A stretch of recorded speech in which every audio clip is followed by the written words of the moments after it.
हाय hello जय जगन्नाथ ଜୟ to our Jagannath. Channel स्लीप कड़म टॉक्स जेमिति कि आमे आगुरु गोटे टॉपिक रे ऑलरेडी कथा ही सारिचे आ आम इंट्रोडक्शन विषय रे भी अल्प बहुत आपण माने सब जानिछ एबे आमे पुणी सेही नुआ गोटे वीडियो आनी कि आपण आगे रे हम मत रखिया को चाहूछु आ एबेकार same hot topic future cricket about Rohit Sharma and Virat Kohli तो एबेकार से हॉट टॉपिक रे चलीछि पूरा एंड आमे भी पुराना वीडियो रे खाली इंडिया रो स्क्वाड अनाउंस कर देइथिलु मे भी पाकिस्तान नो अनाउंस हेइतिला ନାଇଁ ନାଇଁ ହେଇନଥିଲା।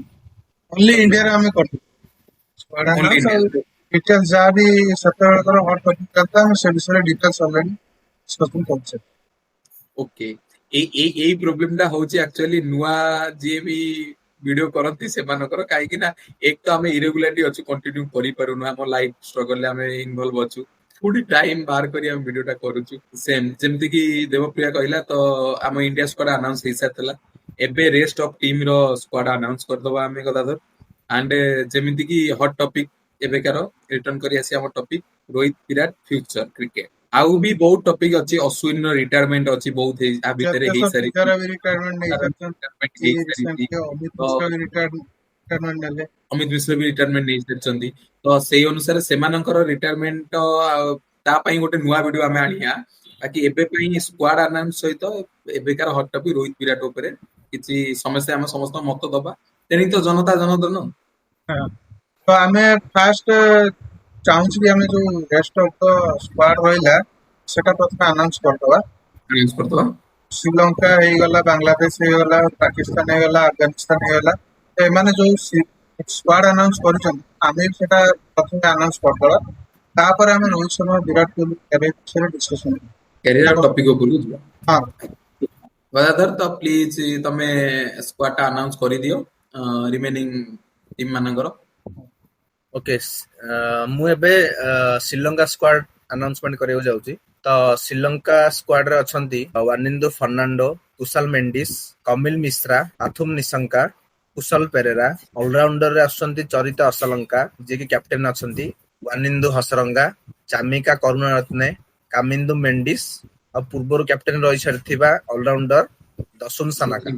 ବୋଲର ମାନଙ୍କ ଭିତରେ ଆସୁଛନ୍ତି ଦୁଷ୍ମନ୍ତା ଚମିରା, ବିନୁରା ଫର୍ଣ୍ଣାଣ୍ଡୋ, ମଥିସା ପଥିରାଣା, ମହିଶ ତିକ୍ସାନା, ନୁଆନ ତୁଷାରା ଓ ଦୁନିତ ୱେଲାଲାଗେ। ତ ବହୁତ ଭଲ ଯାହା ବି ଟିମ୍ ହଉ ମାନେ ଇଣ୍ଡିଆ ପରେ ମତେ ଲାଗେ ଶ୍ରୀଲଙ୍କାର ବେଷ୍ଟ ଟିମ୍ ଆଟାକ୍ ଅଛି। ବାକି ଶ୍ରୀଲଙ୍କା ଠିକ ଟାଇମ ରେ କ୍ଲିକ କରିବାର ଅଛି ଟିମ୍ ତ ବହୁତ ଭଲ ସିଲେକ୍ସନ ସେ କରେ ସବୁବେଳେ ଶ୍ରୀଲଙ୍କା ଆଗରୁ ଯେମିତି କ୍ରିକେଟ ୱାଇଜ ଥିଲା ଶ୍ରୀଲଙ୍କା ଗୋଟେ ଚାମ୍ପିୟନ୍ସ ଟ୍ରଫି ବି ୱାର୍ଲଡ କପ୍ ପ୍ଲେଇଂ ନେସନରେ ଆଫଗାନିସ୍ତାନଠୁ ଉପରେ ଆସୁଥିଲା ବାକି ଏବେ ଟିକେ ଫେଭରାଇଟ ମାନେ ଅଲରେଡି କମିଗଲେ ଶ୍ରୀଲଙ୍କାର ସେ ଗୋଲ୍ଡେନ ଏରା ସରିବା ପରେ ଶ୍ରୀଲଙ୍କାର ଅଲରେଡି ଫେଭରାଇଟ କମିଗଲେଣି ଫେଭରାଇଟ ବହୁତ ପ୍ଲେୟାର ବି ରିସେଣ୍ଟଲି ଆମେ ଦେଖିବା ଶ୍ରୀଲଙ୍କାର ଏବେ ରିସେଣ୍ଟ ପରଫର୍ମାନ୍ସ ବି ଭଲ ଅଛି। ହଁ, ରିସେଣ୍ଟଲି ଆମେ ପରଫର୍ମାନ୍ସ ଭଲ କରିଛୁ। ନେକ୍ସଟ ଆମେ ଗଦାଧର ଆଫଗାନିସ୍ତାନ ସ୍କ୍ୱାଡ କୁ ଯିବା ଆଫଗାନିସ୍ତାନ ସ୍କ୍ୱାଡ ଆନାଉନ୍ସମେଣ୍ଟ କରିବା ପୂର୍ବରୁ ମୁଁ ବି ମୋର ଗୋଟେ ମତ ରଖିଦିଏ। ମାନେ ଏସିଆ କପ ରେ ହଉ କିମ୍ବା ପ୍ରିଭିୟସ ମ୍ୟାଚେସ୍ ଗୁଡାକୁ ନେଇକି ତ ଆମର ଇଣ୍ଡିଆ ପାକିସ୍ତାନ ଯେମିତି ଗୋଟେ ମାନେ କଡା ମୁକାବିଲା ହୁଏ ତ ଶ୍ରୀଲଙ୍କା ଆଉ ବାଂଲାଦେଶକୁ ନେଇକି ସେଇଭଳିଆ ଗୋଟେ କଡା ହଁ, ଟକ୍କର ମ୍ୟାଚ ତାଙ୍କର ଦେଖିବାକୁ ଗୋଟେ ମିଳିପାରେ। ଗୁଡ ରାଇଭେଲାରୀ ଅଛି। ତ ତାକୁ ବି ସ୍ନେକ୍ ନେଇକି ରାଇଭଲ ମ୍ୟାଗିନ୍ ତାକୁ ଡ୍ୟାନ୍ସ। ନେଇକି ଲୋକମାନେ ଅଛନ୍ତି ମାନେ ଏକ୍ସାଇଟେଡ ବହୁତ ଅଛନ୍ତି। ଓକେ, ତ ମୁଁ ଏବେ ଆଫଗାନିସ୍ତାନ ସ୍କ୍ୱାଡ ର ଆନାଉନ୍ସମେଣ୍ଟ କରିବାକୁ ଯାଉଛି। ତ ଆଫଗାନିସ୍ତାନ ରିସେଣ୍ଟଲି ମ୍ୟାଚରେ ଆପଣ ମାନେ ଦେଖିଥିବେ ପାକିସ୍ତାନକୁ ହରେଇ ଦେଇଥିଲା। ତ ଆଫଗାନିସ୍ତାନ ସ୍କ୍ୱାଡରେ ଅଛନ୍ତି ଦାରୁଇଶ ରାସୋଲି, ଇବ୍ରାହିମ ଜାଦରାନ, ମୋହମ୍ମଦ ଇସାକ, ରମନୁଲ୍ଲା ଗୁରବାଜ, ସେଦିକୁଲ୍ଲା ଅତଲ। ତାପରେ ଅଛନ୍ତି ଅଲରାଉଣ୍ଡରରେ ଅଛନ୍ତି ରସିଦ ଖାନ, ଅଜମତୁଲ୍ଲା ଉମର ଜାଇ, ଗୁଲବଦିନ ନଇବ, କରିମ ଜନ୍ନତ, ମହମ୍ମଦ ନବୀ ଯିଏକି ସବୁଠୁ ଭଲ ଅଲରାଉଣ୍ଡର ଆଫଗାନିସ୍ତାନ ଏକ୍ସପିରିଏନ୍ସ ର, ଅଲରାଉଣ୍ଡର। ସଫରୁଦ୍ଦିନ ଅଶରଫ। ଓକେ, मे ମୁଁ बी एशिया कप रो मे बी गदाधर गुड सेकंड मे बी एशिया कप रो सीनियर प्लेयर मोहम्मद नबी ହଁ ବନ୍ଧୁ। ହଁ ଅଲମୋଷ୍ଟ ତାଙ୍କୁ 40 ତ ପ୍ଲସ ଇୟର୍ସ, ଏବେ ଆମେ ଏଜ ଦେଖିବା ତ 40 40 ପ୍ଲସ ଇୟର୍ସ। ଓକେ, ବୋଲରରେ ସେମାନଙ୍କର ଅଛନ୍ତି ଫରିଦ ଅହମ୍ମଦ, ଫଜଲ ହକ ଫାରୁକି, ଏମ୍ ଗଜନଫର, ମୁଜିବୁର ରେହମାନ, ମୁଜିବୁଲ ହକ ଆଉ ସ୍ପିନର ଅଛନ୍ତି ନୁର ଅହମଦ। ସରି ନବୀନ ଉଲ୍ଲାହ। ହଁ, ନବୀନ ଉଲ୍ ହକ। ତାଙ୍କର କ୍ୟାପ୍ଟେନ ହଉଛନ୍ତି ରସିଦ ଖାନ। ତ as usual ଆଫଗାନିସ୍ତାନ ବି ଗୋଟେ ଷ୍ଟ୍ରଙ୍ଗ କଣ୍ଟେଣ୍ଡର। କାହିଁକି ନା ଆଫଗାନିସ୍ତାନ Obviously, ତାର team ବି ସ୍ପିନ୍ ଆଟାକ୍ ପାଇଁ ମେନ୍ କଣ୍ଟେଣ୍ଡର। ତାପରେ ସେମାନଙ୍କର ମେନ୍ ଜିନିଷ ହଉଛି ପ୍ରଥମେ ବ୍ୟାଟିଂ କରିକି କିଛି ଯଦି ରନ୍ ଅଲମୋଷ୍ଟ ଯଦି 250 ଯେମିତି ଆମେ ଓଡିଆରେ ଦେଖିଥିଲେ ଯଦି 250 ସେମାନେ କରିଦଉଥିଲେ ତ ସେମାନେ ବୋଲିଂ କରିକି ରଖି ଦଉଥିଲେ, କାରଣ ତାଙ୍କର ଏବେ ମେନ୍ ସ୍ପିନର ହେଇଯାଉଛନ୍ତି 3 ଜଣ କହିବାକୁ ଗଲେ ନୂର ଅହମ୍ମଦ ଆଉ ମୁଜିବୁର ରେହମାନ, ମୁଜିବୁର ରେହମାନ, ଏବେ ଯୋଉ ରସିଦ ରିସେଣ୍ଟଲି ଯୋଉ ରସିଦ ଖାନ। ଗଜନଫର ବୋଲିଂ କିଏ ଦେଖିଥିବେ, ରିସେଣ୍ଟଲି ମୁମ୍ବାଇ ବି ତାକୁ ସ୍କ୍ୱାଡ ରେ ଆନାଉନ୍ସ ମାନେ ଇଣ୍ଟ୍ରୋଡ୍ୟୁସ କରିଥିଲା, ବଟ୍ ଇଞ୍ଜୁରୀ ପାଇଁ ସେ ଖେଳି ପାରିନଥିଲା ଇଣ୍ଡିଆନ୍ସ ପାଇଁ। ହଁ ସିଏ ଗୋଟେ ସେ ବି ଗୋଟେ ଭଲ ବହୁତ ବଢିଆ ବୋଲର। ବାକି ବଟ୍ ଆଜ ଅଲୱେଜ ତାଙ୍କର ବ୍ୟାକଅପ୍ ଜଣେ ହଉଛନ୍ତି ମହମ୍ମଦ ନବୀ। Nabi Rashid Khan, don't forget Rashid Khan. ରସିଦ ଖାନ ତ captain, but Rashid Khan actually Rashid Khan ଏଇ ରିସେଣ୍ଟ ଆଇପିଏଲ ରେ ଟିକେ ଡାଉନ ହାଲକା ହେଇଛି। ଥିଲା ଫର୍ମ, ବାକି ରସିଦ ଖାନ ଭାଇ ସେ ରସିଦ ଖାନ ତ ନାଇଁ ଇଣ୍ଟରନ୍ୟାସନାଲ ରେ ଟପ୍ ଅଲରାଉଣ୍ଡର ଭିତରେ ସେ ଆସୁଛି। ଦେଖ ଯେତେବେଳେ ଦେଶ ପାଇଁ All-rounder ଖେଳିବାକୁ ହୁଏ ତ ସେତେବେଳେ ଠିକ ଅଛି, ବାକି ଯଦି ଆମେ ବୋଲର କାଉଣ୍ଟ କରିବା ତ ରସିଦ ଖାନ ତ ସ୍ପିନ୍ ଅବଭିୟସଲି ବହୁତ ନାମ କମେଇ ସାରିଛି। ଓକେ ଯେହେତୁ ଏଇଟା ତ T20 ଫର୍ମାଟ ରେ ହଉଛି ତ ସେଥିପାଇଁ ଆମର ଡାଉନ ଅର୍ଡର ରେ ଆମର ମହମ୍ମଦ ନବୀ ହେଲା, ରସିଦ ଖାନ ହେଲା, ତ ସେମାନେ ବିଗ୍ ହିଟର ମାନଙ୍କୁ ବି ରଖିଛନ୍ତି। ଆଉ ଡୋଣ୍ଟ ଫରଗେଟ ଅଜମତୁଲ୍ଲା ଉମର ଜାଇ ଆଉ କରିମଜନ। ଆକ୍ଚୁଆଲି ଏମିତିରେ ବି ରସିଦ ଖାନ ଗୋଟେ କଣ କହିବାକୁ ଗଲେ କ୍ଲଚ ପ୍ଲେୟାର ଆଫଗାନିସ୍ତାନର, ରସିଦ ଖାନର ହିଟିଂ ଆବିଲିଟି ତ ଆଉ ସେଇଥିପାଇଁ ହିଁ ଅଜମତୁଲ୍ଲା ଉମର ଜାଇ ତ ମହମ୍ମଦ ଗୋଟେ ନବୀ ପରେ ଯଦି ଫୁଲ ଜଣେ ଅଲରାଉଣ୍ଡର। ଦେଖିବାକୁ ଅଜମତୁଲ୍ଲା ଗଲେ ଉମର ଜାଇ ଫୁଲ ଅଲରାଉଣ୍ଡର। ରେ Rahmanullah Gurbaz pinch heater just like Rohit Sharma. ତାପରେ ମିଡିଲ ଅର୍ଡର ରେ ଯଦି ଆମେ ଦେଖିବାକୁ ଯିବା କରିମ ଜନର, ଅଜମତୁଲ୍ଲା ଉମର ଜାଇ, ଇଲବଦ୍ଦିନ ନାଇକ, ତିନି ଜଣ player best heater. Consistency provide କରିବାକୁ ଇବ୍ରାହିମ ଜାଦରାନ ଅଛି, ଇବ୍ରାହିମ ଯଦି ସେ ଜାଦରାନ। ରହିଗଲେ ତ good player, good stroke player. ମତେ ଟିକେ ଆକ୍ଚୁଆଲି ଆଫଗାନିସ୍ତାନ ସ୍କ୍ୱାଡ ଆଉ ଇଣ୍ଡିଆ ସ୍କ୍ୱାଡ ଟା ଟିକେ ସିମିଲାରିଟି ଲାଗୁଛି, ନଟ୍ ଆଜ କମ୍ପାରିଜନ ଟୁ ମାନେ Indian players and Afghanistan player, but as comparison to allrounder batsman and bowler.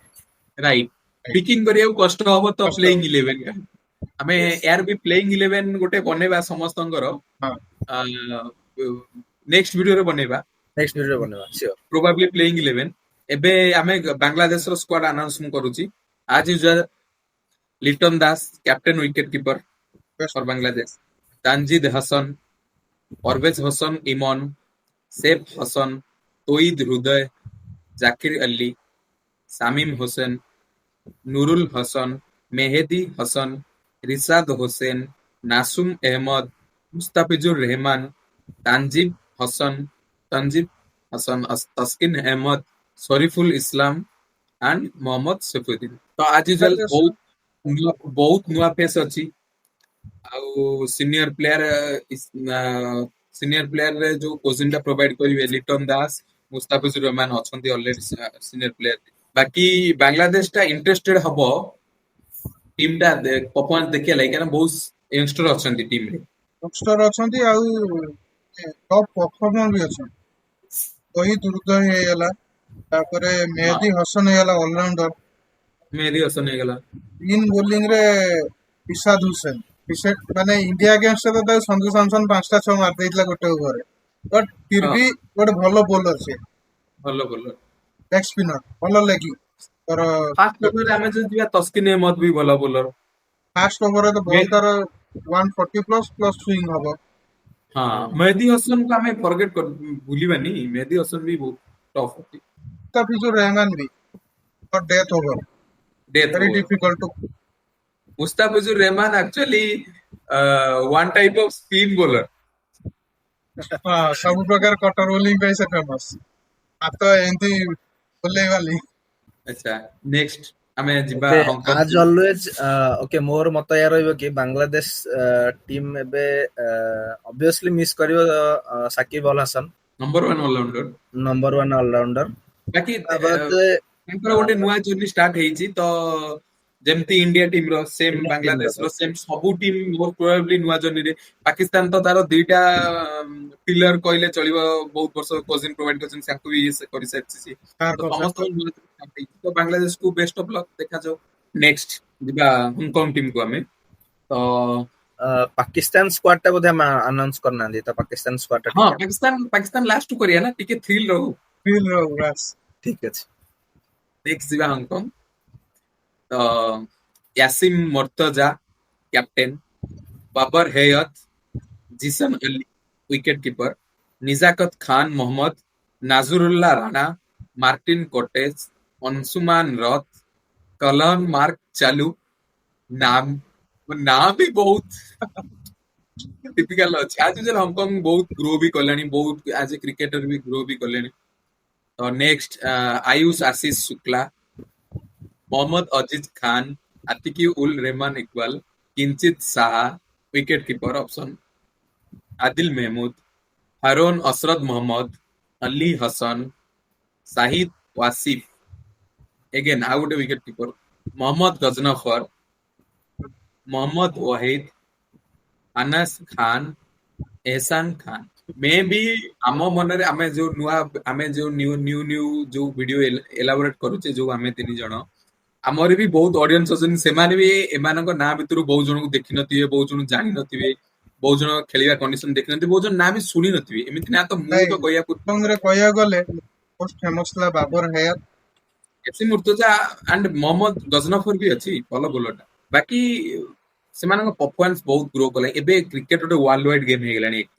ସବୁ ଟ୍ରାଏ କଲେଣି କ୍ରିକେଟ କୁ ଫୋର୍ସ କରିବା ଲାଗି, କ୍ରିକେଟ କୁ not equal to football. Football ତ ଏଇଠି ଅଛି, ବାକି କ୍ରିକେଟ ବି ବହୁତ ଟ୍ରାଏ କଲେଣି, ବହୁତ ସବୁଆଡେ ଧୀରେ ଧୀରେ ଷ୍ଟାର୍ଟ। ସେତିକି ରିସେଣ୍ଟଲି ବେଞ୍ଚମାର୍କରେ ପହଞ୍ଚିବା ପାଇଁ ସବୁ ଟ୍ରାଏ କରୁଛନ୍ତି ସବୁ।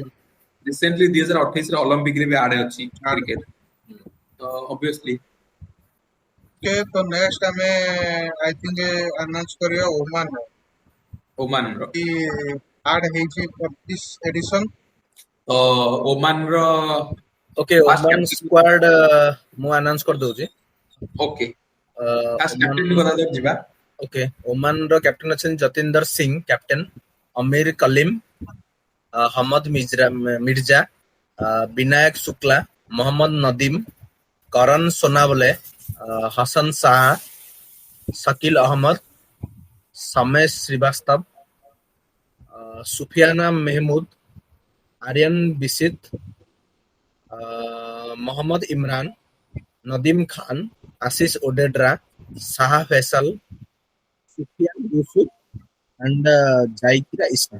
तो ओमान स्क्वाड को नहीं कि मोर यह मत रहिबो कि ओमान स्क्वाड रे ऑलमोस्ट 35 इयर्स रु अधिक 4-5 जन प्लेयर अछंती।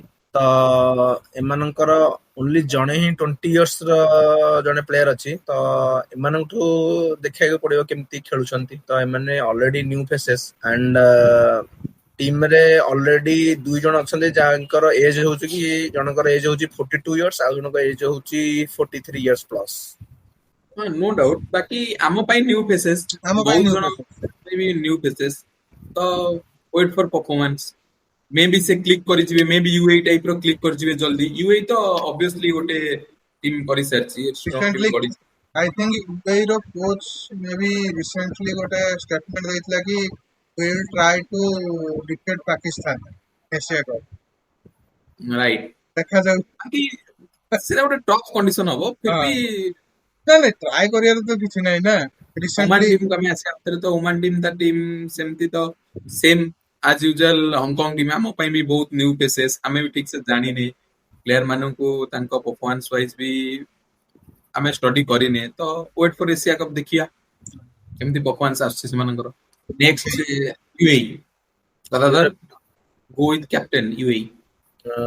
सो यूएई ର ପ୍ଲେୟାର ମାନେ ହଉଛନ୍ତି मोहम्मद वासिम जे कि कैप्टन अछंती, आसिफ खान, राहुल चोपड़ा, इथान डिसूजा, अलिसन सरफू, आर्यन शर्मा, हर्षित कौशिक, मोहम्मद फारूक, ध्रुव परासर, हैदर अली, जुनेद सिद्दीकी, मतिउल्लाह खान, मोहम्मद जवादुल्लाह, मोहम्मद रोहित, सिमरनजीत सिंह, मोहम्मद जोदाइद,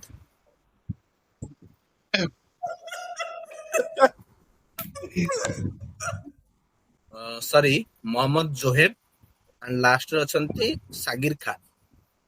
बाकी गोटे हमर यूएई रो दीटा विकेट कीपर होचंदी Aryan Sharma and Rahul Chopra wicket keeper option अछंदी। जेमति कि यूएई रो सीनियर प्लेयर अछंदी मोहम्मद वासिम मेला कैप्टन अछि, Simarjeet Singh is a good bowler, Ethan D'Souza ବି ଜଣେ ଭଲ ବ୍ୟାଟର, ତାଙ୍କ ଖେଳ ଟିକେ ଦେଖିଥିଲି, ତ ସେ ବି ଜଣେ ଭଲ ବ୍ୟାଟର ଆକ୍ଚୁଆଲି।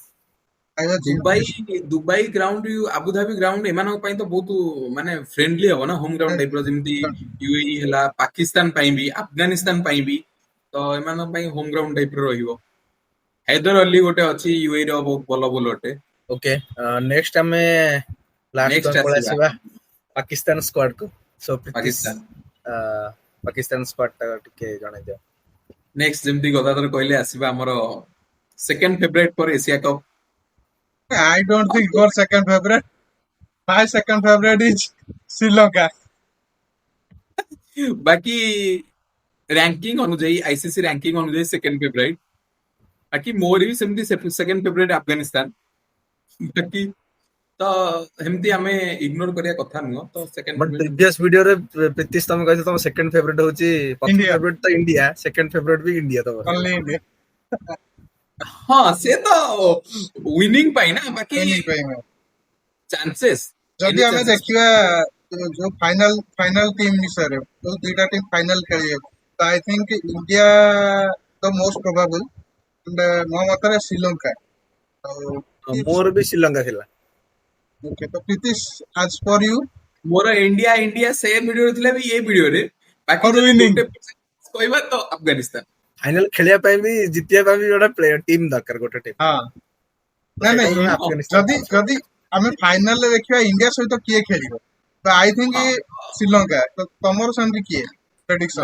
ମୁଁ ତ କହିଲି ନା, ଯେମିତି ଆଜ usual Afghanistan. Good team also. ଆଚ୍ଛା, ତମ ଦି ଜଣଙ୍କୁ ମୁଁ ଆଉ ଗୋଟେ କ୍ୱେଶ୍ଚିନ୍ ପଚାରିବି, ଯଦି ଇଣ୍ଡିଆ ପାକିସ୍ତାନକୁ ଯାଉନି, ତାହେଲେ ଫାଇନାଲ ଖେଳିବା ପାଇଁ ଆଉ ଦିଟା ଟିମ୍ କିଏ ଯୋଗ୍ୟ ବୋଲି ତମେ ଭାବୁଛ? ଇଣ୍ଡିଆ ପାକିସ୍ତାନକୁ ଛାଡିକି ଇଣ୍ଡିଆ ଯଦି ଯାଉନି? ଇଣ୍ଡିଆ ଯିବ ଭାଇ, ଆମେ ଛାଡିବା କାହିଁକି? କନଫିଡେନ୍ସ। ସେଇ ତ କଥା।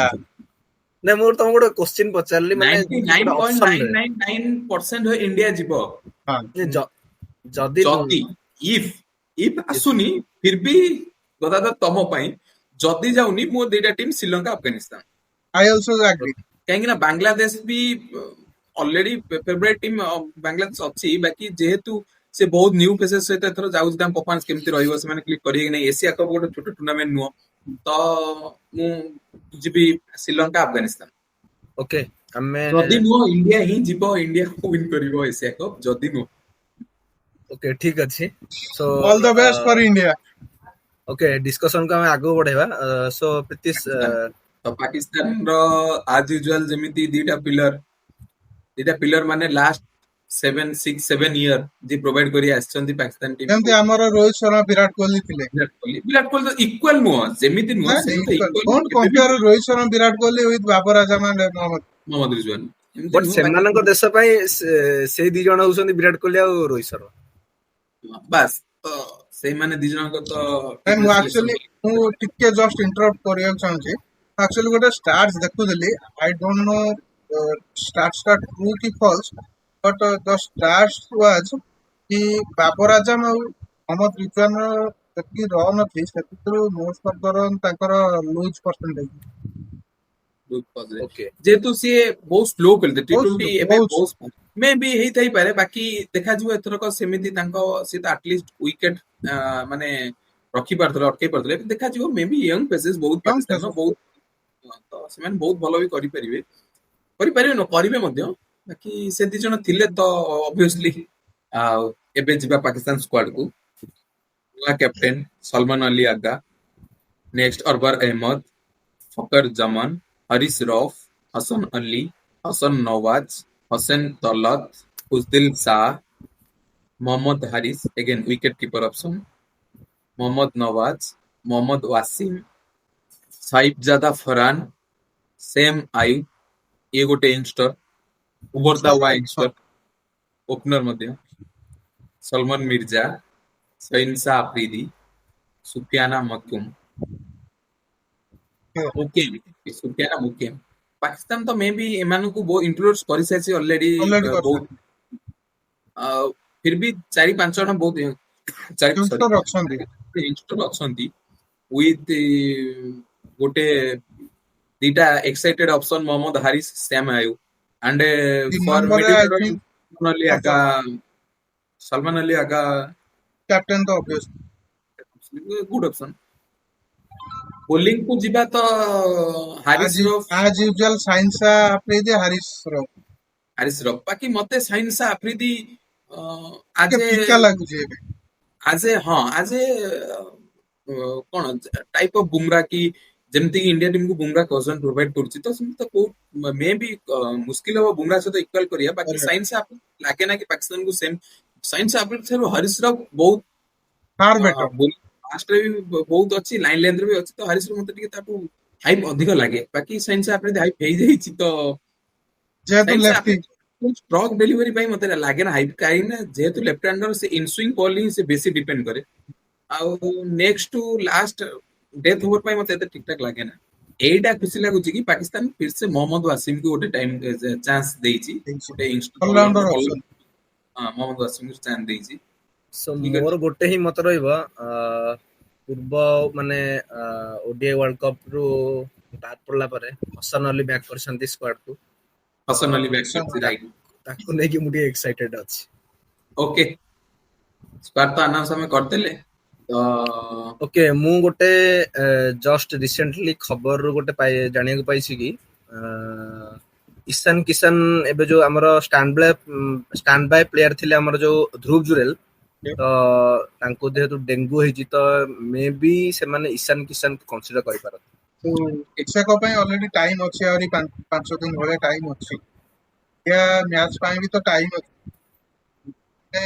କାଲି ପ୍ଲେୟର କାଲି ଅଛନ୍ତି ପାଇଁ ବି ଇଣ୍ଡିଆ ଡିପାର୍ଚର କରିବ ଏସିଆ କପ୍ ପାଇଁ ଅଲରେଡି କିଛି ପ୍ଲେୟର କିଛି ଅଲରେଡି ଡିପାର୍ଚର କରି ସାରିଲେଣି ବାକି ଯୋଉମାନେ ଅଛନ୍ତି ସେମାନେ ବହୁତ ଶୀଘ୍ର କରିଯିବେ କାଲି କାଲି ହିଁ କରିବେ କାଲି ମାନେ ଓକେ 5 ତାରିଖ ଠିକ ଅଛି 5 ତାରିଖ ଓକେ ଠିକ ଅଛି ଏବେ ଆମେ ତ ଏସିଆ କପ୍ ସ୍କ୍ୱାଡ କୁ ଆନାଉନ୍ସ କରିଦେଲେ ସବୁ ଟିମ ର ତ ଆମ ପ୍ରୋବାବଲି 11 ଟା ସବୁ ଟିମ ର 6 ତାରିଖ ଭିଡିଓରେ କରିଦବା ଜଲ୍ଦି ନେକ୍ସଟ ଭିଡିଓରେ କରିଦବା କାହିଁକି ନା ଯେହେତୁ ଏସିଆ କପ୍ ଆଉ 5 ଦିନ ଅଛି ଆମେ ତ ରେଗୁଲାର ଭିଡିଓ ଟାଇମ ଦେଇ ପାରୁନି ଆମ ପ୍ରୋବ୍ଲେମ ଲାଗି ତ ମୋଷ୍ଟ ପ୍ରୋବାବଲି 2 ଦିନ ପୂର୍ବରୁ ଆମର ପ୍ରୋବାବଲି ଏକ୍ସଆଇ ଭିଡିଓଟା ଅପଲୋଡ କରିବା okay next back to our topic Virat Rohit cricket future ତ ମୁଁ ଯେମିତି କହୁଥିଲି କି Rohit Sharma Virat Kohli already T20 world cup ଜିତିଲା ପରେ T20 ରିଟାୟାରମେଣ୍ଟ ନେଇସାରିଛନ୍ତି ଆଉ ଟେଷ୍ଟ ବି ରିସେଣ୍ଟଲି ରିଟାୟାରମେଣ୍ଟ ନେଇସାରିଛନ୍ତି ଇଂଲଣ୍ଡ ସିରିଜ କରି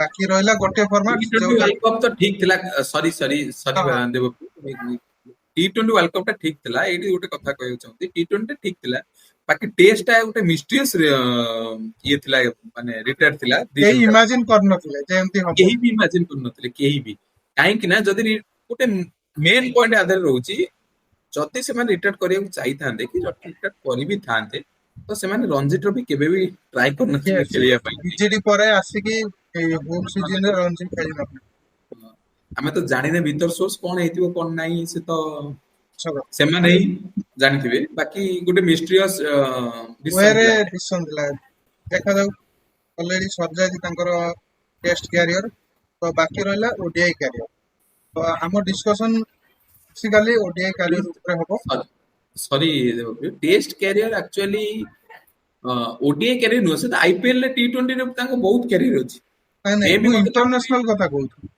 ଇଣ୍ଟରନ୍ୟାସନାଲ ଓଡିଆ ହିଁ ବାକି ଅଛି ବାକି ବିରାଟ କୋହଲି 10,000 ଗୋଟେ ପ୍ଲେୟାର ଗୋଟେ କ୍ରିକେଟର ଗୋଟେ ଯିଏ ବି କ୍ରିକେଟ ଯିଏ ନୂଆ ଇଣ୍ଟରେଷ୍ଟେଡ ଥିବେ କି ନୂଆ ଯିଏ ଜାଣିଥିବେ କ୍ରିକେଟ ଜର୍ଣ୍ଣାଲିଷ୍ଟ ହୁଅନ୍ତୁ କ୍ରିକେଟ ଏଲାବୋରେଟ ଯେଉଁମାନେ ବି କରୁଛନ୍ତି ବହୁତ ଯେଉଁମାନେ ଜାଣିଛନ୍ତି ସେମାନେ ସମସ୍ତେ ଜାଣିଛନ୍ତି କି ଗୋଟେ କ୍ରିକେଟର ମାନେ ଟେଷ୍ଟ 10,000 ରନ୍ ଗୋଟେ ସ୍ୱପ୍ନ ଥାଏ ସ୍ୱପ୍ନ ଥାଏ ତ ବିରାଟ କୋହଲି ଏତେ ପାଖକୁ ଯାଇକି ଏତେ କ୍ଲୋଜ ଯାଇକି 10,000 ରନ୍ ନ କରିବା 9,000 ପ୍ଲସ ରନ୍ କରିକି ଗୋଟେ ଟପ୍ ରିଟାୟାରମେଣ୍ଟ ନେଇଯିବେ ଏଗେନ୍ ସେମ୍ କଣ୍ଟ୍ରୋଭର୍ସି କି ଯଦି ଆମେ ଆସିବା ବହୁତ କଣ୍ଟ୍ରୋଭର୍ସି ହବ ବହୁତ ଡିସିସନ ଅଛି ବହୁତ ସାରା ଅଛି ବାକି କଣ୍ଟ୍ରୋଭର୍ସି ଭିଡିଓ ତ ଆମେ ଯେମିତି ମୁଁ ଫାର୍ଷ୍ଟ ଭିଡିଓ କହିଛି ସେମିତି କରିବାକୁ ଚାହୁଁନି ବାକି ମିଷ୍ଟେକ୍ସ ଥିଲା କିଛି ତ ଗୋଟେ ଘଟିଥିଲା ଯୋଉଥିପାଇଁ ସେମାନେ ରିଟାର୍ନ ନେଲେ ନହେଲେ ଯେମିତି ଆମେ ଆଜ ୟୁଜୁଆଲ ଯେମିତି ଆମେ ଦେଖିଲେ କି ଇଂଲଣ୍ଡ ସିରିଜ ନୋ ଡାଉଟ ମୁଁ ଇଣ୍ଡିଆ ୟଙ୍ଗଷ୍ଟର ମାନଙ୍କ ଠାରୁ କିଛି ବି ଛଡେଇ ଆଣିବାକୁ ଚାହୁଁନି କି କିଛି ତାଙ୍କ ଏଗନେଷ୍ଟ କହିବାକୁ ଚାହୁଁନି ବାକି ଇଗ୍ନୋର ସିରିଜ ଯେମିତି ଇଂଲଣ୍ଡ ମାନେ ପିସ୍ ଦେଇଥିଲେ ଏଥରକ ପୁରା ପଟା ପିଚୁ ପିସ୍ ଦେଇଥିଲେ ସେମାନେ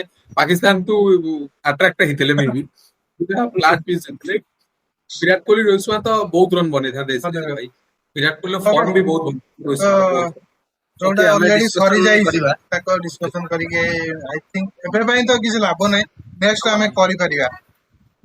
ତ ଆମର ନେକ୍ସଟ ଆମେ ଯଦି ଡିସ୍କସନ ହବା ଉଚିତ କି ବିରାଟ ଆଉ ରୋହିତର ଓଡିଆଇ କ୍ୟାରିୟର, ଓଡିଆଇ କ୍ୟାରିୟର, ଯେହେତୁ ଆଗକୁ ତ ଆମେ ଯଦି 2027 ଓଡିଆଇ କ୍ୟାରିୟରକୁ ଯିବା, ତାଙ୍କ ଷ୍ଟାର୍ଟସ ବଗେରା ଦେଖିବା ଲାଷ୍ଟ 20 ଓଡିଆଇ ଇନିଂସ ର, କି ବିରାଟ କୋହଲିର ବି ଫାଷ୍ଟ ରୋହିତ ଶର୍ମାର ଯଦି ଦେଖିବା, ରୋହିତ ଶର୍ମା 20 ଇନିଂସ ରେ 925 ରନ କରିଛନ୍ତି ୱିଥ 46.2 ଆଭରେଜ ରେ, ଆଉ ମେନ୍ ଥିଙ୍ଗ ହଉଛି ଷ୍ଟ୍ରାଇକ ରେଟ୍ 119.5। ଭାଇ, ଆଉ ତ ସେଥିରେ ବି ହାଫ ସେଞ୍ଚୁରୀ 6ଟା, ସେଞ୍ଚୁରୀ ଗୋଟେ ଅଛି।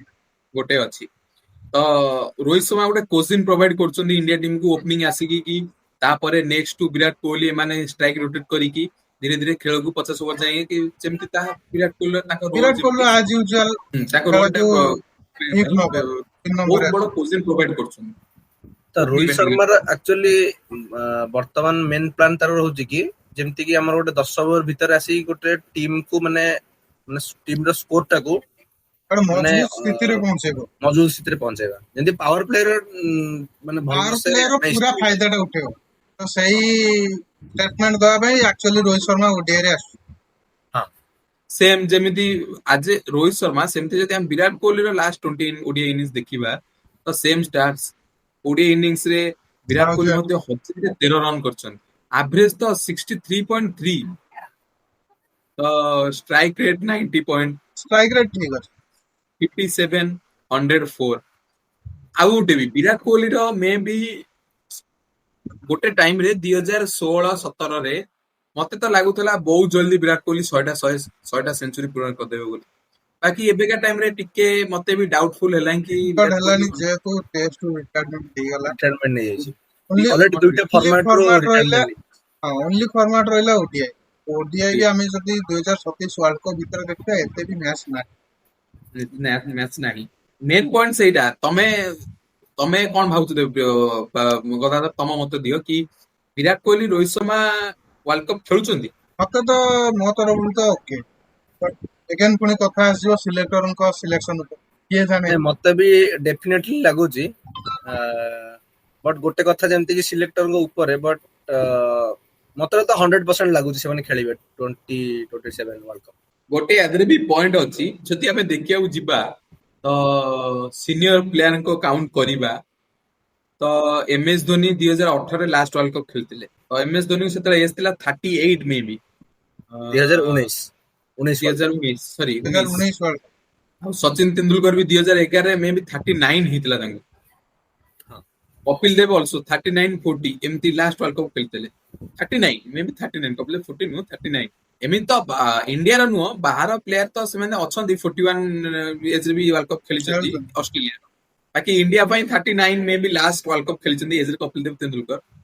ତ ରୋହିତ ଶର୍ମାକୁ ରିସେଣ୍ଟ ଆଜ usual Rohit Sharma recent age 38। ତ ଆମେ ଯଦି ଏକ୍ସପେକ୍ଟ କରିବା 27 ସେ ଖେଳୁଥିବେ, ତ ତାଙ୍କ ଏଜ ହେଇଯାଇଥିବ 40+, ମାନେ 41 ହବ, ସେଇ ୱାର୍ଲଡ କପ୍ 41 ହେଇଯିବ।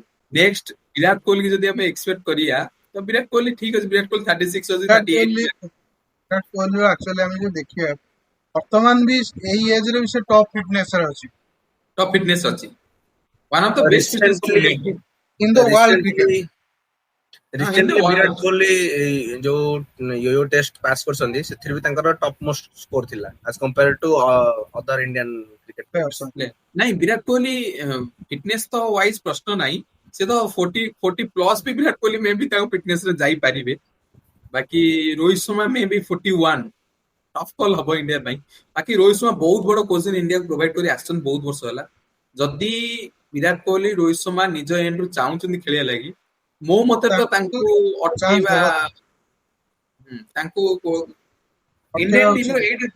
ଏଇଟା ଦୁଃଖ ଭରା କଥା ଯେ କି ତେନ୍ଦୁଲକର ପରେ ମେ ବି ଇଣ୍ଡିଆନ ଟିମରେ ଆଉ କେହି ସେମିତିକା ଫେୟାରୱେଲ ପାଇକି ମ୍ୟାଚ ଖେଳି ଯାଇନାହାନ୍ତି, ଫେୟାରୱେଲ ମ୍ୟାଚ ପାଇପାରୁନାହାନ୍ତି ବହୁତ ସିନିୟର। ତ ଯଦି ସେମାନଙ୍କର ଇଚ୍ଛା ଅଛି, ମୋ ମତରେ ତ ସେମାନଙ୍କୁ ଅଟକେଇବା କଥା ନୁହଁ। ଯଦି ଆମେ ପୁଣି ଆସିବା ଇଣ୍ଡିଆ ଟିମ୍ ଉପରକୁ ମାନେ ଡିସ୍କସନ କରିବାକୁ, ଏବେକା ଟାଇମରେ ହାଲ ଫିଲହାଲ ଯଦି ମୁଁ ତମକୁ ପଚାରିବି, ସେମ୍ ମାନେ ଯୋଉ ଇଣ୍ଡିଆର ଟ୍ରାନଜିକ୍ସନ ପିରିୟଡ ଏବେ ଚାଲିଛି ନା ଇଣ୍ଡିଆର, ତ ସେମ ଟ୍ରାନଜିକ୍ସନ ପିରିୟଡ ରେ ଆଉ କଣ୍ଟ୍ରୋଭର୍ସି ମଧ୍ୟ ବହୁତ ସାରା ହେଇଛି। ହେଇଛି। ତ ହଁ ତମକୁ ଲାଗୁଛି ରିସେଣ୍ଟଲି କେବେ ହେଇଛି ଇଣ୍ଡିଆ ଟିମ ରେ? ରିସେଣ୍ଟ ହଉ ରିସେଣ୍ଟଲି ଓଲ୍ଡ ବି ହଉ, ରିସେଣ୍ଟଲି ତ ମେ ବି ଟ୍ରାନଜିସନ ପିରିୟଡ ରିସେଣ୍ଟଲି ତ ଚାଲିଛି, ଶୁଣ, ଟ୍ରାନଜିସନ ପିରିୟଡ ଚାଲିଛି। ପୁରୁଣା ଯଦି ଫେରିଯିବା ଇଣ୍ଡିଆନ କ୍ରିକେଟ ହିଷ୍ଟ୍ରି କୁ ଟିକେ, ତ କେବେ ଲାଗୁଛି ତମକୁ? ତ ଆମେ ଯଦି ରିସେଣ୍ଟଲି ଟ୍ରାନଜିସନ ପିରିୟଡ ତ ଦେଖିବା ଗୋଟେ ଏବେ ଚାଲିଛି। ଟ୍ରାନଜିସନ ପିରିୟଡ ଯଦି ଆମେ ଦେଖିବା, ଯେତେବେଳେ କି ଯୁବରାଜ ସିଂ ଆଉ ସୁରେଶ ରାଇନା ଧୀରେ ଧୀରେ ସ୍କ୍ୱାଡ ରୁ ବାହାରୁଥିଲେ, ଆଉ ସେଇ ସମୟରେ ହଁ ଇଣ୍ଡିଆ ଖୋଜୁଥିଲା 4 ନମ୍ବର ସ୍ପଟ ପାଇଁ ପ୍ଲେୟର। ବହୁତ ପ୍ଲେୟର ସେ ଟ୍ରାଏ କରିଛି 4 number, even KL Rahul, Ajit Rahane ଆଉ ଅମ୍ବତି ରାୟୁଡୁ ମଧ୍ୟ, ବିଜୟ ଶଙ୍କରକୁ ବି ଇଭିନ ଟ୍ରାଏ କରାଯାଇଛି। ଅମ୍ବତି ରାଇଡର ଆଜି ଦେବପ୍ରିୟ ଅମ୍ବତି ରାଇଡର ରିସେଣ୍ଟ ଥିଲା, ବାକି ଅମ୍ବତି ରାଇଡର ଏତେ କନସ୍ପିରେନ୍ସି ନଥିଲା। ମୁଁ ନଥିଲା। କନସ୍ପିରେନ୍ସି କଥା କହୁଛି, କଣ ଚାଲିଥିଲା କି ଇଣ୍ଡିଆ ଟିମ ରେ ସେ, ଯଦି କହିବାକୁ ଯିବା ଇଣ୍ଡିଆ ଟିମ ର କନସ୍ପିରେନ୍ସି ଗ୍ରେଟ୍ ଚାପଲ ଟାଇମ ର, ହଁ ଯେତେବେଳେ ବହୁତ ସାରା ଚେଞ୍ଜେସ ହେଇଥିଲା, ବହୁତ ସାରା ସିନିୟର ପ୍ଲେୟର ଯାଇଥିଲା, ସେତେବେଳେ ବହୁତ ସାରା ଜିନିଷ ଯାଉଥିଲା, ଫେସ୍ ପସନ୍ଦ ନଥିଲା, ଫେସ୍ ନଥିଲା, ବାକି ବହୁତ ସାରା ଇଣ୍ଡିଆ ସେଇତେବେଳେ ଟ୍ରାନଜିକ୍ସନ ପିରିୟଡ ଥିଲା। ଓକେ ସୋ ମୋ ବିରାଟ ମତରେ କୋହଲି ବି ଯେତେବେଳେ କ୍ୟାପ୍ଟେନ ଥିଲା, ଯେମିତି କି ଦେବପ୍ରିୟ କହିଲା ରାଇଡୁ ସେ ତା ପାଖକୁ ପହଞ୍ଚିଥିଲା, ପହଞ୍ଚିଥିଲା। ବାକି ବିଜୟ ସିଲେକ୍ସନ ଶଙ୍କର ହେଲାନି। ସିଲେକ୍ସନ ହେଇଗଲା, ରିଷଭ ପନ୍ତ ସିଲେକ୍ସନ ହେଇଗଲା। ସେଟା ତ ଗୋଟେ ସିଙ୍ଗିଲ ର ଥିଲା, ସେଟା ତ କ୍ୟାପ୍ଟେନ ର ଗୋଟେ ୱେ ଥିଲା, ମତ ଥିଲା, ସେ ଟିକେ ଚଳିବ। ବାକି ଯଦି ଆମେ ସେମ ଏଇ କନସ୍ପିରେନ୍ସ କୁ ଯିବା, ଟ୍ରାନଜିସନ କୁ ଯିବା, ତ ଗ୍ରେଟ୍ ଚାପଲ ଟାଇମ ର ବହୁତ ଟ୍ରାନଜିସନ ପିରିୟଡ ହେଇଥିଲା, ଏମଏସ୍ ଧୋନି କ୍ୟାପ୍ଟେନ୍ସି ଅଣ୍ଡରରେ ବହୁତ ୟଙ୍ଗଷ୍ଟର ସେତେବେଳେ ଆସିଥିଲେ। ଓକେ, ରିଟର୍ନ ଯଦି ଆମେ ଆସିବା କି ବିରାଟ କୋହଲି, ରୋହିତ ଶର୍ମା ଷ୍ଟାର୍ଟ ବିଷୟରେ, ତ ଲାଷ୍ଟ ଓଡିଆଇ ୱାର୍ଲଡ କପ ର ଷ୍ଟାର୍ଟ ଗଦାଧର ମେ ବି ତମେ ପ୍ରୋଭାଇଡ କର କିଛି ରୋହିତ ଶର୍ମାର। ଓକେ ସୋ 2023 ରେ ଯୋଉ ଆମର ଓଡିଆଇ ୱାର୍ଲଡ କପ୍ ହେଇଥିଲା, ସେଥିରେ ଟୋଟାଲ ଆମର ମାନେ ଇଣ୍ଡିଆ ଖେଳିଛି 11ଟା ମ୍ୟାଚେସ୍। ସୋ 11ଟା ମ୍ୟାଚେସ୍ ରୁ ରୋହିତ ଶର୍ମା ରନ୍ କରିଛି 597 with the average of 54.27 and with the strike rate of 125.95। ଆଉ ତାର ହାଇଏଷ୍ଟ ସ୍କୋର ଥିଲା 131, ଯୋଉଟା କି ଗୋଟେ ହିଁ ସେଞ୍ଚୁରୀ ଆସିଛି, ଆଣ୍ଡ 3ଟା ହାଫ ସେଞ୍ଚୁରୀ ଆସିଛି। ଆଉ ଯୋଉ ସେଞ୍ଚୁରୀଟା ଆସିଛି ସେଟା ଆମର ଆଫଗାନିସ୍ତାନ ସହିତ ଆସିଥିଲା, ଆଣ୍ଡ ସେ ସିକ୍ସେସ୍ ଯୋଉ ହିଟ୍ କରିଥିଲେ, ସେ ଅଲମୋଷ୍ଟ ଆରାଉଣ୍ଡ 30+ ସିକ୍ସେସ୍ ହିଟ୍ କରିଛନ୍ତି। ତ ଯେମିତି କି ଗଦା ତମେ କହିଲ ହିଟ୍ କରୁଛନ୍ତି ବହୁତ ଭଲ ଷ୍ଟ୍ରାଇକ ରେଟ ରେ, ପ୍ଲସ ମୁଁ ଯେମିତି କହୁଥିଲି ରିସେଣ୍ଟ ପ୍ରିଭିୟସଲି, ବହୁତ ବଡ ପଜିସନ ପ୍ରୋଭାଇଡ କରୁଛନ୍ତି ସେ ୱାର୍ଲଡ କପ ରେ ଇଣ୍ଡିଆ ଟିମ କୁ, ନେକ୍ସଟ ମାନେ ମିଡିଲ ଅର୍ଡର ବ୍ୟାଟ୍ସମ୍ୟାନ ଆଉ ନେକ୍ସଟ ବ୍ୟାଟ୍ସମ୍ୟାନ ପାଇଁ, ସ୍ପେଶାଲି ବିରାଟ କୋହଲି ପାଇଁ। ସ୍ପେଶାଲି ବିରାଟ କୋହଲି ପାଇଁ ସିଙ୍ଗଲ ହ୍ୟାଣ୍ଡଲି ରୋହିତ ଶର୍ମା ତ ଆଫଗାନିସ୍ତାନ ମ୍ୟାଚ ମେ ବି ସେ 100 ସ୍କୋର କରିଥିଲେ Rohit Sharma, single handed. Single handedly ହିଁ ଜିତେଇଥିଲେ ମ୍ୟାଚ କୁ କହିଲେ ଚଳେ। ତ ଏବେ ଆମେ ଯଦି ବିରାଟ କୋହଲି ଷ୍ଟାର୍ଟ କୁ ଆସିବା, ଦେବପ୍ରିୟ ପ୍ଲିଜ ବିରାଟ କୋହଲି ଷ୍ଟାର୍ଟ କରିବେ। ହଁ, ବିରାଟ କୋହଲି ବି ଅଲସୋ ସେଇ ସେମ୍ 11ଟା ମ୍ୟାଚ୍ ଖେଳିଥିଲେ। ଆଉ ରନ୍ ସ୍କୋର ହଉଛି 765, ହାଇଷ୍ଟ ସ୍କୋର 117, ବ୍ୟାଟିଂ ଆଭରେଜ ଥିଲା 95.62, ଆଉ ଷ୍ଟ୍ରାଇକ୍ ରେଟ୍ ତ ଅବଭିୟସଲି 90 ବିରାଟ କୋହଲି ପାଇଁ ରହୁଥିଲା, ଯେହେତୁ ସେ ଟିମ୍ ର ସିଚୁଏସନ୍ କୁ ନେଇ ଖେଳୁଥିଲେ। ତ ଯେମିତି ରୋହିତ ଶର୍ମାର 100+ ଷ୍ଟ୍ରାଇକ୍ ରେଟ୍ ଥିଲା, ବଟ୍ ବିରାଟ କୋହଲିର 90+ ଷ୍ଟ୍ରାଇକ୍ ରେଟ୍ ଅଛି। ତ it's a good Rohit strike ଶର୍ମାର ରେଟ୍। Almost around 125। ହଁ, ତ it's a good strike rate in ODI. ଆଉ ଯଦି ଆମେ ସେଞ୍ଚୁରୀ ଦେଖିବା, ତ 3ଟା century Virat Kohli previous world cup ରେ ମାରିଥିଲେ। ଆଉ ଆଉ ହାଫ ସେଞ୍ଚୁରୀ ହାଫ୍ ସେଞ୍ଚୁରୀ ହଉଛି 6ଟା। ତ ବିଗ୍ ଥିଙ୍ଗ। 6ଟା ହଁ, ବିగ్ ଥିଙ୍ଗ। ଯଦି ଆମେ 50+ ସ୍କୋର ଦେଖିବା, ତ 10ଟା 50+ ସ୍କୋର ଥିଲା, ସରି 9ଟା 50+ ସ୍କୋର ଥିଲା, ଯେହେତୁ ସେଥିରୁ 3ଟା ସେଞ୍ଚୁରୀ ଆଉ 6ଟା ହାଫ୍ ସେଞ୍ଚୁରୀ। ଆଉ ମାନେ ଯୋଉ ପୁଣି ବିରାଟ କୋହଲି ତା ପିକ୍ ଟାଇମ କୁ ରିଟର୍ନ ପିକ୍ କରିଥିଲେ ଟାଇମ୍ ସେ କୁ ୱାର୍ଲଡ ରିଟର୍ନ। କପ ହଁ, ପରଫେକ୍ଟ କନସିଷ୍ଟେନ୍ସି। ଟାଇମିଂ, ଆଉ ପରଫେକ୍ଟ ଟାଇମିଂ ରେ। ଆଉ ସେଇ ହଁ, ସମୟରେ ସଚିନ ତେନ୍ଦୁଲକର ର ରେକର୍ଡ ସହିତ ଇକ୍ୱାଲ ହେଇଥିଲା, ଇକ୍ୱାଲ କରିଥିଲେ, ବାସ୍ ହଁ। ସେଞ୍ଚୁରୀ କରିଥିଲେ ୱାଙ୍ଗଖେଡେ ଗ୍ରାଉଣ୍ଡ ୱାନଖେଡେ ଗ୍ରାଉଣ୍ଡ ରେ। In Wankhede front of ground ରେ ସଚିନ ତେନ୍ଦୁଲକର। ସେମିଫାଇନାଲ ମ୍ୟାଚ ରେ against New Zealand, in front of Sachin Tendulkar. ଇନଫ୍ଲେଣ୍ଡ, ହଁ 113 ବଲ ରେ 117 ରନ୍।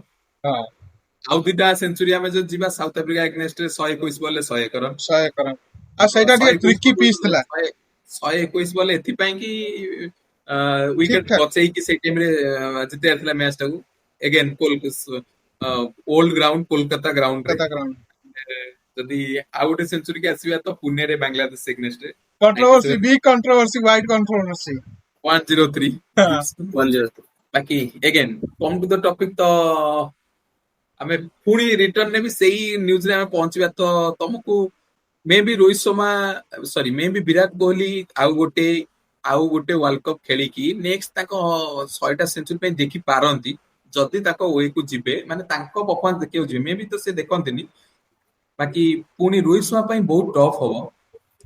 ରୋହିତ ଶର୍ମା ପାଇଁ ଟଫ୍ ହବ, ବଟ୍ ତମେ ଯେମିତି କହିଲ ଯଦି 100 ସେଞ୍ଚୁରୀ ଯଦି ମାନେ କରିବାର ଅଛି ବିରାଟ କୋହଲିଙ୍କୁ, ତାହେଲେ ସେ ଆମେ ଯେମିତି ଆଗରୁ ଡିସ୍କସନ କରୁଥିଲେ କି ଯେମିତି କ୍ରିକେଟ ୱାର୍ଲଡ ୱାଇଡ ହବାକୁ ଯାଉଛି ଆଉ ଅଲିମ୍ପିକ୍ସ ରେ ବି କ୍ରିକେଟ ଆସିବାକୁ ଅଛି 2028 ରେ।